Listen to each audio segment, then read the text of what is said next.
स्वच्छतेबद्दल मी 3 shorts upload केले आणि तुम्ही ना खूप छान असा प्रतिसाद दिला, त्यामुळे सगळ्यांचंच मनापासून धन्यवाद. त्याच्यातल्या लास्ट शॉर्टची लिंक आहे ना, खाली त्रिकोण बटन आहे, त्याच्यावरती तुम्हाला क्लिक केल्यानंतर दिसेल.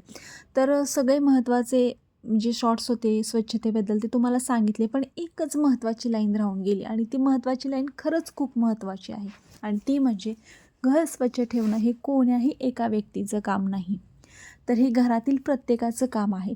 जरी घर स्वच्छ ठेवण्यासाठी तुम्ही एखादी कामवाली लावली, तर तिला जे तुम्ही काम सांगाल ना, पगार घेण्याअगोदर आणि ती कामाला येण्याअगोदर आपल्याला विचारणार की मी काय काय काम करायचे आणि तिला जी कामं आखून दिलेली आहेत त्या व्यतिरिक्त ती इकडचं पान तिकडंसुद्धा करणार नाही.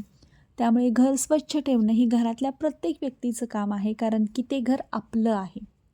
बाहेरून आल्यानंतर कमीत कमी बाहेरून आलेले गेस्ट ज्या रूममध्ये बसणार आहेत, तो रूम आपण स्वच्छ ठेवायचा.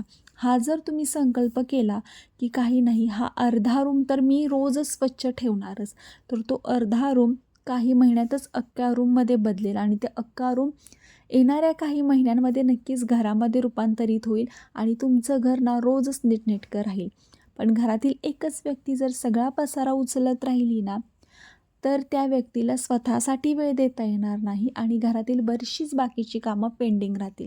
त्यामुळे घरात राहणाऱ्या प्रत्येक व्यक्तीने कमीत कमी 15 ते 20 मिनिटे जरी वेळ काढला ना दिवसातून, तरी घर नक्की स्वच्छ राहतं.